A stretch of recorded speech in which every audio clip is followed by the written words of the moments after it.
بسم اللہ الرحمن الرحیم الحمد للہ والصلاة والسلام علی خیر خلق اللہ اما بعد فاعوذ باللہ من الشیطان الرجیم بسم اللہ الرحمن الرحیم۔ اللہ رب العزت کی توفیق سے آج دوسرا پارہ اس کی تلاوت آپ نے سماعت کی۔ دوسرے پارے کے آغاز میں اللہ رب العزت نے قبلے کی تبدیلی کا مسئلہ اس کا تذکرہ کیا ہے۔ رسول اللہ صلی اللہ علیہ وسلم جب مدینہ تشریف لائے تو 16 یا 17 مہینے نبی صلی اللہ علیہ وسلم بیت المقدس کی طرف منہ کر کے نمازیں پڑھتے رہے۔ اس کے بعد اللہ رب العزت کے حکم سے آپ صلی اللہ علیہ وسلم نے بیت اللہ کو اپنا قبلہ بنایا اور بیت اللہ کی طرف منہ کر کے آپ نے اللہ کے حکم سے نمازیں پڑھنی شروع کیں۔ تو اس وقت جو مدینے کے اندر منافق تھے، یہودی تھے اور مشرک، ان سب نے یہ اعتراض کیا کہ یہ کون سی ایسی چیز تھی کہ جس نے ان کو جو ہے وہ ان کے پہلے قبلے سے پھیر دیا، کہ اگر پہلا قبلہ وہ اللہ کے حکم سے تھا تو پھر اب یہ تبدیلی کیوں، اور اگر یہ اب اللہ کے حکم سے ہے تو پھر پہلے اس طرف منہ کر کے نمازیں کیوں پڑھتے رہے۔ تو اللہ رب العزت نے اس کا جواب دیا کہ مشرق اور مغرب سب کچھ اللہ کے لیے، رب کی مرضی ہے، جب جس طرف چاہے جس کو جو حکم دے دے۔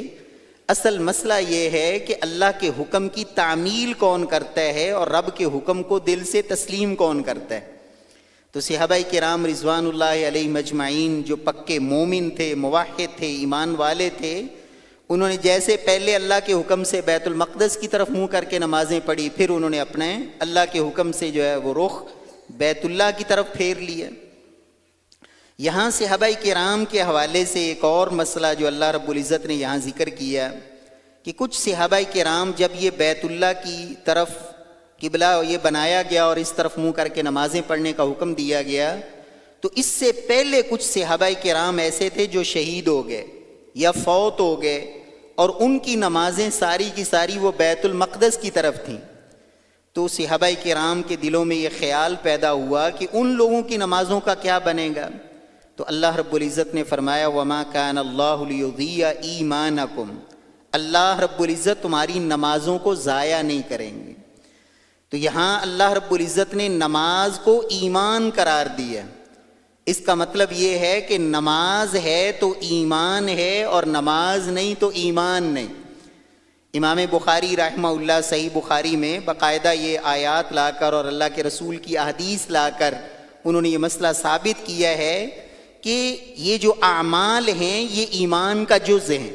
کچھ لوگ کہتے ہیں کہ صرف زبان سے کلمہ پڑھ لینا اور دل سے اس کی تصدیق کر دینا یہ ایمان ہے، عمل ایمان کا حصہ نہیں۔ تو امام بخاری رحمہ اللہ نے ان لوگوں کی تردید کی، مرجیہ کی، کہ اعمال یہ ایمان کا حصہ ہیں، جس قدر انسان نیک اعمال کرتا جاتا ہے ایمان بڑھتا جاتا ہے، اور جس قدر اس کے اعمال میں کمی آتی جاتی ہے اسی قدر ایمان میں کمی آتی جاتی ہے۔ اور یہاں سے ایک اور مسئلہ بھی ثابت ہوتا ہے کہ اللہ رب العزت نے فرمایا کہ وہ جو پہلا حکم تھا نا بیت المقدس کی طرف منہ کر کے نمازیں پڑھنے کا، وہ اللہ رب العزت کے حکم سے ہی تھا۔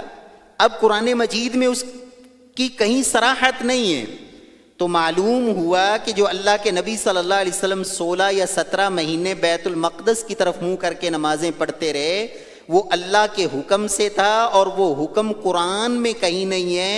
تو معلوم یہ ہوا کہ اللہ رب العزت کی طرف سے اپنے نبی پر جو حکم نازل ہوتا تھا وہ قرآن کی صورت میں بھی ہوتا تھا اور قرآن کے علاوہ بھی ہوتا تھا، جس کو حدیث کہا جاتا ہے، جسے کیا کہا جاتا ہے؟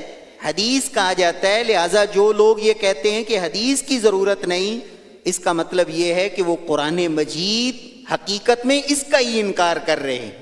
اللہ رب العزت ہمیں قرآن اور سنت کو اللہ سمجھنے کی توفیق نصیب فرمائے، اور قرآن مجید کا اصل بیان وہ حدیث نبوی ہے۔ الا انی اوتیت القرآن ومثلہ معہ، اللہ کے رسول فرماتے ہیں مجھے اللہ نے قرآن دیا اور قرآن کی مثل ہی قرآن کے ساتھ اللہ نے مجھے عطا کی، جو حدیث نبوی کی شکل میں ہے۔ اسی پارے میں آگے بھی آئے گا کہ جہاں یہ سیاہ اور سفید دھاگے کا تذکرہ ہے تو ایک صحابی، حالانکہ وہ صاحب زبان ہیں، عربی زبان کو جانتے ہیں، لیکن قرآن کی آیت کا مفہوم نہیں سمجھ سکے۔ اللہ نے کہا کلوا واشربوا حتی یتبین لکم الخیط الابیض من الخیط الاسود من الفجر، کہ جب تک سیاہ سفید دھاگے میں تفریق نہ ہو جائے کھاتے پیتے رہو۔ تو ایک صحابی سیدنا عدی بن حاتم کہتے ہیں میں نے 2 دھاگے پکڑے، اپنے تکیے کے نیچے رکھ لیے، اور رات کو اٹھ کے دھاگوں کو دیکھتا کہ یہ سیاہ سفید دھاگا آپس میں پہچانے جا رہے یا نہیں۔ صبح یہ بات اللہ کے رسول کو بتائی تو آپ نے فرمایا اس سیاہ سفید دھاگے سے یہ دھاگے مراد نہیں ہیں، بلکہ اس سے مراد تو وہ آسمان پہ وہ جو سفیدی پھیلتی ہے جس کو صبح صادق کہا جاتا ہے، وہ رات کا اندھیرا اور پھر اس کے بعد آنے والی سفیدی، یہ وہ مراد ہے۔ تو آپ ذرا غور کریں، جب صحابہ کرام جن کی نظروں کے سامنے قرآن اترتا، اللہ کے نبی صلی اللہ علیہ وسلم کو اپنی آنکھوں سے دیکھتے، صاحب زبان، عربی زبان کے ماہر، جب وہ بھی قرآن کو اپنی عقل کے ذریعے اور اپنی عربی زبان کے فہم کی بنیاد پر وہ قرآن کا معنی نہیں سمجھ سکے، اللہ کے نبی کی رہنمائی کی ضرورت ہے۔ اس وجہ سے آج بھی اگر کوئی شخص یہ کہتا ہے کہ بس مجھے چونکہ عربی زبان آتی ہے لہٰذا قرآن کا میں جو مرضی مفہوم بیان کر لوں، جس طرف چاہوں اس کا رخ موڑ دوں اور جو معنی اور جو تفسیر مرضی سے کر لوں، تو یہ سراسر گمراہی ہے۔ اصل قرآن کی صحیح تفسیر وہ قرآن کے ذریعے یا نبی صلی اللہ علیہ وسلم کے فرمان کے ذریعے، اللہ رب العزت ہمیں قرآن و سنت کا صحیح فہم نصیب فرمائے۔ اس بارے میں اللہ رب العزت نے آغاز میں ہی اللہ رب العزت نے دوسرے رکوع میں اس بات کا بھی تذکرہ فرمایا، فَاذْكُرُونِي أَذْكُرْكُمْ وَاشْكُرُوا لِي وَلَا تَكْفُرُونَ، اے ایمان والو تم میرا ذکر کرو میں تمہارا ذکر کروں گا۔ اور اللہ رب العزت کے ذکر کے حوالے سے یہ بہت بڑی فضیلت ہے کہ اللہ کیا فرما رہے ہیں، تم میرا ذکر کرو میں تمہارا ذکر کروں گا۔ ہم زمین پر اللہ کا تذکرہ کرتے ہیں اور اللہ ہمارا ذکر کہاں کریں گے؟ اپنے فرشتوں میں۔ بہت بڑی سعادت ہے، لیکن رب کا ذکر کیسے کرنا ہے؟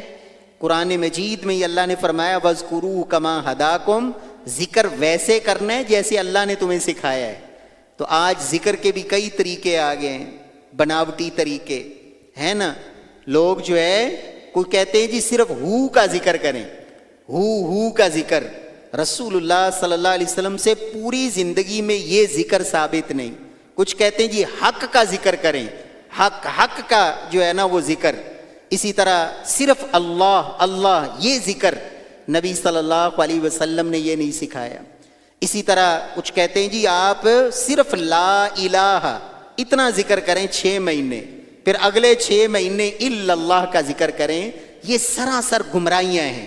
پیارے بھائیوں، ذکر کیسے کرنا ہے؟ جیسے محمد صلی اللہ علیہ وسلم نے کیا اور اپنے صحابہ کرام کو سکھایا۔ ذکر کیا ہے؟ افضل الذکر لا الہ الا اللہ، سبحان اللہ، الحمدللہ، اللہ اکبر، لا الہ الا اللہ، یہ پورے کلمات ہیں، ان کا ذکر کرنا ہے۔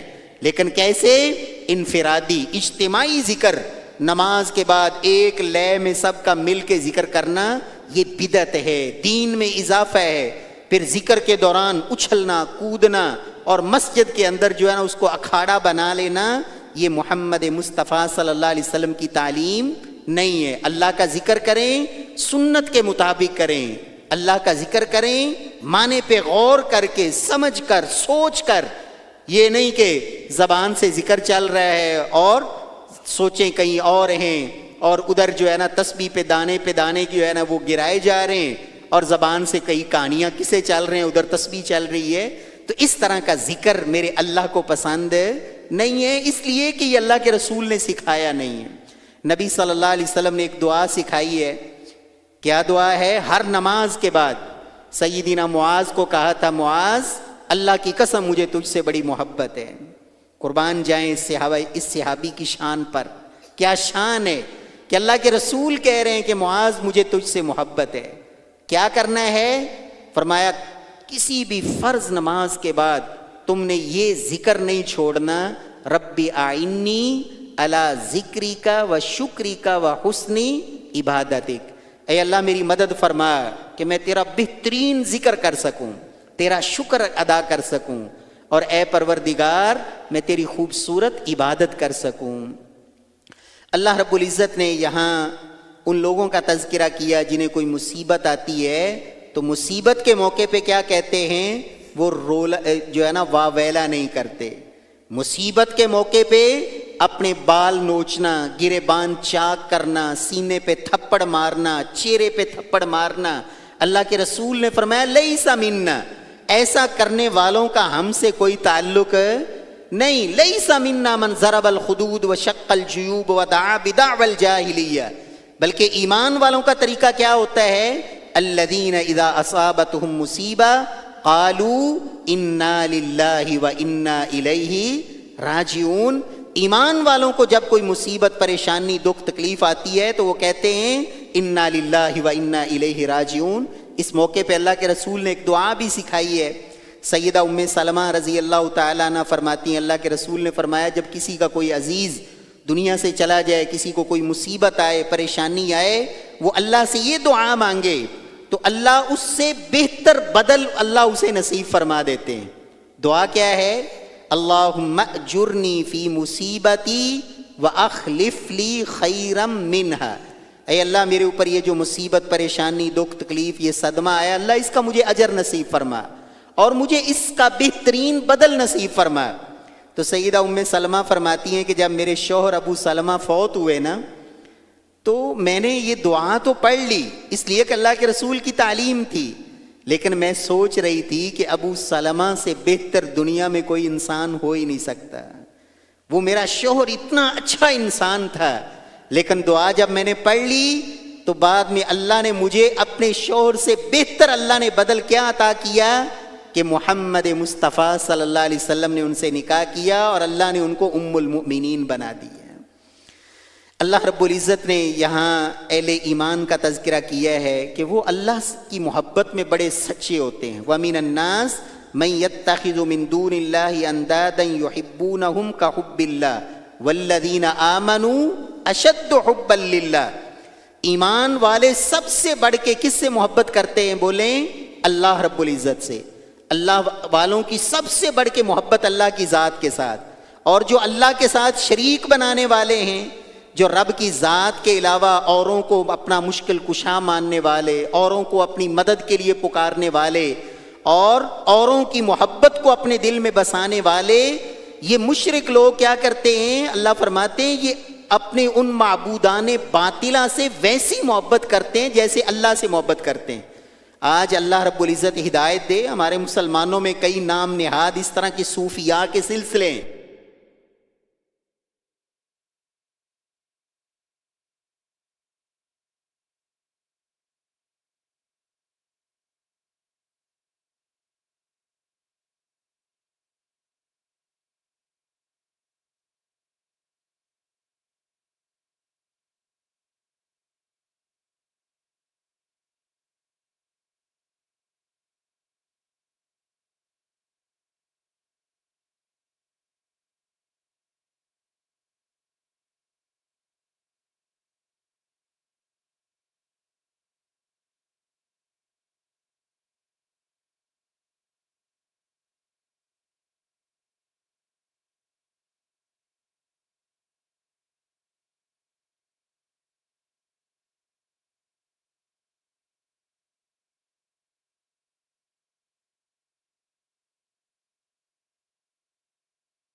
بات نہ لکھا کرو، اس لیے کہ میں ایک دن ایک بات کہتا ہوں، اگلے دن اس سے رجوع کر لیتا ہوں، اس لیے دیکھ لیا کرو کون سی بات میں نے درست کی ہے اور لکھنی ہے آپ نے، کون سی نہیں لکھنی۔ کتنے مسائل ایسے ہیں کہ امام ابو حنیفہ رحمہ اللہ کے شاگردوں نے ان سے اختلاف کیا، امام مالک، امام شافعی، امام احمد بن حنبل اور دیگر ائمہ، ان کے شاگردوں نے ان کی مخالفت کی، اس لیے کہ ان کی بات وہ حرف آخر نہیں ہے، اس لیے کہ وہ خود کہہ گئے کہ ہماری بات جب قرآن و سنت کے مخالفوں سے چھوڑ دیجئے، جبکہ اللہ کے رسول صلی اللہ علیہ وسلم سیدنا عبداللہ بن عمر بن عاص سے کیا کہتے ہیں کہ عبداللہ میری زبان سے نکلنے والی ہر بات لکھا کرو، اس سے سوائے حق کے کچھ نکلتا ہی نہیں، تو کیوں نہ ہم اس ہستی کی پیروی کریں کہ جس کی ہر بات ہی حق ہے اور قابل اتباع ہے۔ اللہ رب العزت ہمیں اللہ رب العزت کی ذات اور اپنے نبی کی محبت اللہ ہمارے دلوں میں پیدا فرمائے، اور ایسی محبت جو اطاعت والی محبت ہو، صرف زبانی کلامی نہیں۔ محبت تو بڑی ہے، جی ہوں تو میں بڑا محب رسول، لیکن اپنا چہرہ بھی اللہ کے رسول جیسا بنانا پسند نہیں کرتا، یہ کیسی محبت ہے؟ میری نماز اللہ کے رسول جیسی نہیں، میری عبادات پیارے پیغمبر جیسی نہیں، میری چال چلن، میرا چہرہ، میرا لباس، میری معیشت، میری معاشرت، میری خوشی غمی اللہ کے نبی کے طریقے کی مخالفت میں ہے، کیسی محبت ہے؟ اللہ کے رسول صلی اللہ علیہ وسلم نے کیا فرمایا تھا؟ من اطاعنی دخل الجنہ، اصل جنت اطاعت سے ملے گی، اللہ رب العزت ہمیں نصیب فرمائے۔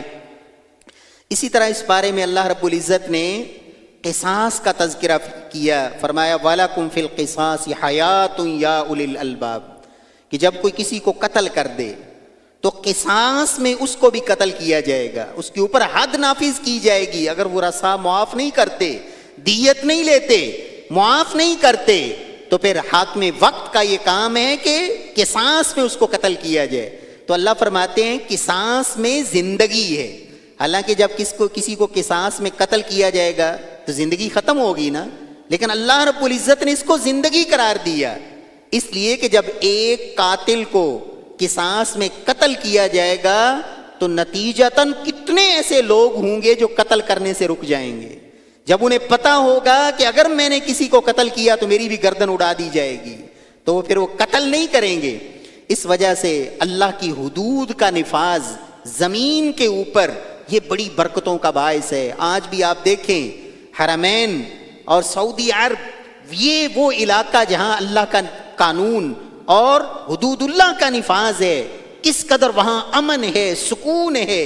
اللہ کے نبی نے فرمایا تھا اقامت حد من حدود اللہ خیر من مطر 40 لیلہ، 40 راتیں دن رات بارشیں برستی رہیں، اور پھر اس کے بعد زمین سے جو ان بارشوں کے نتیجے میں سبزہ اگے گا، زمین میں جو ہے وہ بہار آئے گی، فرمایا یہ 40 دنوں کی بارش کے نتیجے میں زمین اتنی برکات نہیں نکالتی جتنی ایک حد کے نفاذ کی وجہ سے اللہ اہل زمین کو برکتیں نصیب فرماتے ہیں۔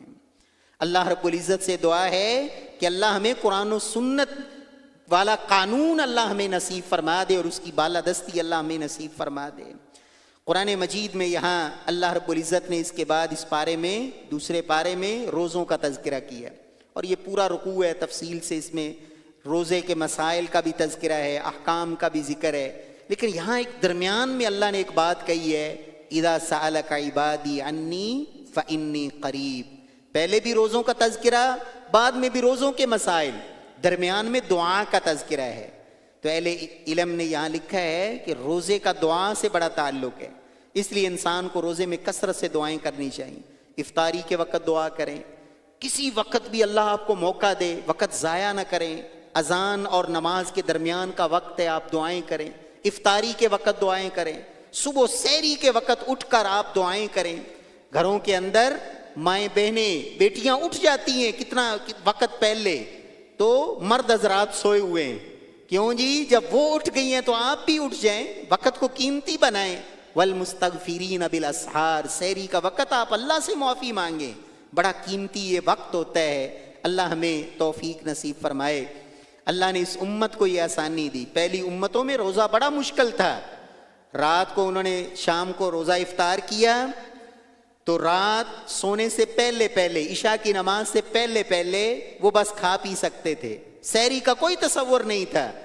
نماز پڑھ لی عشاء کی تو اگلے دن کا روزہ شروع ہو گیا، اگر نیند آ گئی تو پھر بھی اگلا روزہ شروع ہو گیا۔ تو اللہ رب العزت نے اس امت کو آسانی دی۔ سیدنا قیس بن سرمہ ایک صحابی تھے، سارا دن محنت مزدوری کرنے والے، شام کو گھر آئے، بیوی سے پوچھا کھانے پینے کی کوئی چیز ہے؟ بیوی کہتی ہے نہیں ہے، میں ہمسایوں سے پتہ کر کے لاتی ہوں۔ جب وہ گئی واپس آئی تو دیکھا وہ سو گئے تھے، تو اٹھے، اللہ اکبر، اب چونکہ کھا نہیں سکتے تھے، اگلا روزہ شروع ہو گیا، سارا دن کے تھکے ہارے، کھایا پیا بھی نہیں، اگلا روزہ شروع ہو گیا۔ اگلا دن جب ہوا تو دن کے وقت وہ بے ہوش ہو گئے، سیدنا قیس بن سرما بے ہوش ہو گئے۔ اور یہاں یہ بات بھی سمجھ لیں، آج کتنے مسلمان ہیں بلا وجہ روزہ نہیں رکھتے، روزہ نہیں رکھتے، کیوں؟ کام پہ جانا ہے۔ میرے پیارے بھائیوں، روزی کا ذمہ میرے اللہ نے لیا ہے، وَلَكُمْ، اللہ کے ہاں، وَفِي السَّمَاءِ رِزْقُكُمْ، رزق تو تمہارا آسمانوں میں ہے، رزق کا مالک تو وہ ہے، اس لیے روزہ نہیں چھوڑنا۔ کسی کے لیے بھی یہ اجازت نہیں ہے کہ اپنے کام کی وجہ سے، مزدوری محنت کی وجہ سے روزہ چھوڑ دے۔ تو یہ صحابی بے ہوش ہو گئے، اللہ نے پھر یہ آیتیں اتاری کہ تمہارے لیے طلوع فجر تک، جب تک صبح صادق نہ ہو جائے کھانا پینا اور ازدواجی تعلق، اللہ نے اس کی اجازت دے دی۔ تو یہ اللہ رب العزت نے اس امت کے لیے آسانی فرمائی۔ اس کے بعد یہاں حج کے کچھ مسائل بھی اللہ رب العزت نے ذکر فرمائے ہیں، اور خصوصاً مشرکین مکہ، ان کی اور اسی طرح جو اس دور کے کفار تھے، ان کی کچھ بدعات تھیں حج عمرے میں، اللہ نے ان کی تردید فرمائی۔ جس طرح کہ وہ بیت اللہ کا ننگا طواف کرتے تھے، تو اللہ رب العزت نے اس کو منع کر دیا۔ اللہ کے رسول نے اعلان کروا دیا تھا سن 9 ہجری میں، جب پہلا مسلمانوں نے حج کیا تھا سیدنا ابو بکر صدیق کی قیادت میں، کہ آج کے بعد بیت اللہ کا ننگے طواف نہیں ہوگا۔ اسی طرح مشرکین مکہ وہ حدود حرم سے باہر نہیں جاتے تھے، مزدلفہ سے واپس پلٹ آتے، عرفات میں نہیں جاتے تھے۔ تو اللہ نے کہا ثم افیدوا من حیث افاض الناس، جہاں سے لوگ پلٹ کے آتے ہیں وہیں سے آنا ہے۔ حتیٰ کہ اللہ کے رسول نے وقوف عرفہ کو حج کا سب سے بڑا رکن قرار دیا، الحج عرفہ۔ اسی طرح حج کر کے آتے تھے یا حج کے ایام میں اپنے گھروں کے دروازوں سے داخل نہیں ہوتے تھے، دیواریں پھلانگ کے آتے۔ تو اللہ نے فرمایا یہ کوئی نیکی نہیں، دیواریں پھلانگ کے آنا یہ کوئی نیکی ہے؟ نیکی تو ہے اللہ پہ ایمان لانا، رب کی عبادت کرنا، یہ گھروں کی دیواریں پھلانگ کے اندر آنا یہ کوئی نیکی نہیں ہے۔ تو اللہ رب العزت نے ان کی اس طرح کی خرافات جو ہے اور بدعات، ان کی اللہ نے تردید فرمائی۔ اس پارے میں اللہ نے ایک دعا بھی ذکر فرمائی ہے جو سب سے جامع دعا ہے۔ اللہ کے رسول صلی اللہ علیہ وسلم یہ دعا کثرت سے کیا کرتے تھے، حتیٰ کہ بیت اللہ کے طواف کے دوران آپ جو چاہیں دعا کریں، لیکن ایک جگہ ایسی ہے رکن یمانی سے حجر اسود تک، وہاں آپ نے یہی دعا پڑھنی ہے ہر چکر میں۔ کون سی دعا ہے؟ ربنا آتنا فی الدنیا حسنہ وفی الآخرۃ حسنہ وقنا عذاب النار، اے اللہ دنیا میں بھی خیر اور بھلائی نصیب فرما اور آخرت میں بھی خیر اور بھلائی نصیب فرما۔ یہاں اللہ نے 2 گروہوں کا تذکرہ کیا ہے، فرمایا ایک گروہ وہ ہے جو صرف دنیا مانگتا ہے، صرف کیا مانگتا ہے اللہ سے؟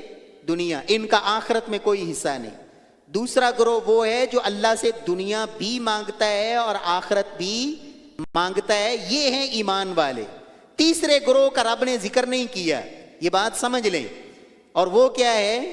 آج بھی کچھ صوفی ایسے ہیں، وہ کیا کہتے ہیں جی دنیا نہیں مانگنی، بس رب سے صرف آخرت مانگنی ہے، دنیا تو ہمیں چاہیے ہی نہیں۔ رہبانیت کی زندگی، وہی ہندوازم اور اسی طرح جو رہبانیت تھی عیسائیت کے اندر کہ ترک دنیا، دنیا کی بالکل دنیا سے کٹ جانا اور دنیا سے الگ تھلگ ہو جانا۔ آج بھی کئی صوفی ایسے ہیں وہ کہتے ہیں نہیں جی دنیا کیا، میرا بس چلے تو میں جنت کو بھی جلا ڈالوں، اس طرح کے کفریہ جملے۔ کیوں؟ کہ بس اللہ کی رضا کے لیے عبادت کرنی ہے، جنت کے لالچ میں عبادت کی تو یہ کیا عبادت ہوئی؟ حالانکہ نبی صلی اللہ علیہ وسلم صحابہ کو جنت کی ترغیب دلائی، کتنے اعمال کتنے فضائل آپ نے بیان کیے۔ صحابہ کرام تو اس جنت کے حصول کے لیے محنت کرتے۔ قرآن مجید میں اللہ نے کئی جگہوں پہ اس بات کا تذکرہ کیا ہے کہ اہل جنت کو کہا جائے گا یہ تمہارے عمل ایسے ہیں جن کی بدولت اللہ نے آج تمہیں جنت عطا کی۔ تو اللہ سے دنیا میں بھی خیر مانگنی چاہیے اور آخرت میں بھی خیر مانگنی چاہیے۔ ربنا آتنا فی الدنیا حسنہ، اللہ دنیا میں بھی بھلائی نصیب فرما اور آخرت میں بھی اللہ بھلائی نصیب فرمانا۔ اسی طرح اس بارے میں اللہ رب العزت نے شراب کی حرمت، اس کے جو مختلف مراحل تھے ان میں سے ایک مرحلے کا اللہ نے ذکر کیا ہے۔ پہلے شراب، پہلا جو مرحلہ تھا کہ تم شراب جب پی ہو، نشے کی حالت میں ہو تو نماز کے قریب نہ آنا. یہ پہلا مرحلہ تھا کہ نمازوں کے اوقات میں شراب سے روک دیا. پھر یہ ایک سوچ بنائی گئی اس کے اندر جو نفع ہے وہ کم ہے اور نقصان زیادہ ہے، لہٰذا اس سے بچو. اور تیسرا جو موقع تھا پھر اللہ نے کہا کہ یہ تو بالکل پلید اور نجس ہے، اس سے بچ جاؤ. فجتنبو، اس اللہ نے حرام قرار دیا. تو ایک مرحلہ اللہ نے یہاں بھی ذکر کیا ہے. مشرک مرد اور مشرک عورت، مشرک مرد سے مومنہ عورت کا نکاح اللہ نے حرام کیا ہے، اور اسی طرح مومن مرد کا مشرکہ عورت سے نکاح اس کو بھی اللہ نے منع کیا ہے. آج بھی کئی مسلمان ایسے ہیں کہ وہ صرف برادری کی بنیاد پر، مال و دولت کی بنیاد پر اپنی بیٹیوں کے رشتے کر دیتے ہیں ایسے لوگوں سے جو قبر پرست ہیں، قبروں کی پوجا کرنے والے، قبر والے کو ہی سب کچھ سمجھنے والے. میرے پیارے بھائیوں، یہ سراسر ظلم ہے، یہ سراسر ان بیٹیوں پہ زیادتی ہے. اللہ فرماتے ہیں موحد، وہ مومن، موحد توحید والا مومن، وہ غلام ہی کیوں نہ ہو، وہ مشرک سے بہتر ہے. اللہ رب العزت مشرک جو ہے اس سے اللہ ہمیں شرک سے اللہ ہم سب کو محفوظ فرمائے. اللہ ہمیں توحید پر گامزن رکھے اور اللہ رب العزت عقیدہ توحید پر قائم رکھے. عورتوں کے اللہ نے کچھ حقوق کی بھی یہاں ذکر کیے ہیں اس پارے میں. اسلام سے قبل جاہلیت میں عورت پہ طرح طرح کے ظلم ہوتے تھے. ایام ماہواری پہ ان کے اوپر ایک زیادتی ہوتی تھی، خامد فوت ہو جاتا، اس کی ایک عدت کا جو ایک مشکل ترین مرحلہ تھا، 1 سال تک جس عورت کا شوہر فوت ہو جاتا 1 سال تک اس کو ایک بند اور تاریک کمرے کے اندر، ایک جوڑے کے اندر ہمیشہ کے لیے بند کر دیا جاتا. اندر ہی وہ 1 سال گزارتی، ایک تاریک کوٹھڑی کے اندر، وہیں اس نے کھانا، وہیں رہنا، 24 گھنٹے ادھر. اور 1 سال کے بعد اس کو تاریک کوٹھڑی سے نکالا جاتا تھا جس عورت کا شوہر زندگی میں فوت ہو جاتا. اسی طرح ایک عورت سے کئی مرد نکاح کرتے، کئی مرد جو ہے وہ بیوی کو کئی طلاقیں دیتے. جب دل چاہا طلاق دے دی، پھر رجوع کر لیا، پھر طلاق دے دی، پھر رجوع کر لیا. یعنی عورت پہ اس طرح کے ظلم تھے. اسلام نے عورت کو عزت دی. ان تمام چیزوں میں جو عورت پہ ایک جبر اور ظلم تھا، اس سے اللہ نے عورت کو رہائی نصیب فرمائی اور اللہ نے عورت کو عزت اور شان والی زندگی نصیب فرمائی. آج کتنی ایسی جاہلانہ اور اس طرح کی جہالت پہ مبنی بولے جاتے ہیں. اسلام دشمن لوگ، اسلام کی مخالفت کرنے والے، اور ہماری وہ مائیں بہنیں بیٹیاں جو اسلامی تعلیمات سے غافل ہوتی ہیں، وہ سمجھتی ہیں کہ پتہ نہیں اسلام نے ہمارے اوپر یہ ظلم کیے ہیں. حالانکہ اسلام نے عورت کو جو عزت اور شان دی ہے یہ کسی مذہب میں نہیں. تو طلاق کا بھی اللہ نے یہاں طریقہ جو ہے اس کا بھی ذکر کیا ہے. مسنون طلاق کیسے ہوتی ہے؟ 2 مرتبہ. طلاق کے بعد آپ رجوع کر سکتے ہیں. طلاق دینی کب ہے یہ مسئلہ بھی مسلمانوں کو عمومی طور پہ نہیں پتہ. اکثریت کیا ہوتی ہے؟ بیوی سے لڑائی ہوئی طلاق دے دی. اسلام میں یہ نہیں ہے کہ جب لڑائی ہو طلاق دے دیں. طلاق کا وقت بتایا گیا ہے، طلقھا طاہرا او حاملا. اللہ کے رسول صلی اللہ علیہ وسلم نے فرمایا کہ عورت کو یا تو حالت حمل میں طلاق دی جا سکتی ہے، یا عورت کو طلاق دی جائے طہر میں، پاکی کے ایام میں. اور طہر بھی اس میں جس میں ازدواجی تعلق قائم نہیں ہوا، یعنی انتظار کرے پہلے مرد کہ میں کیا یہ وقت اب طلاق کا ہے یہ نہیں، اور جب طلاق دے دیے تو پھر 1 طلاق دے. 1 طلاق کے بعد 3 مہینے یا 3 دفعہ جو عورت کے مخصوص ایام ہوتے ہیں اس وقت تک انتظار کرے. اس کو صلح کا چانس ہے. یہ نہیں کہ جب غصہ آیا تو منہ سے طلاق جتنی مرتبہ مرضی نکال دیں، 1 دفعہ دے.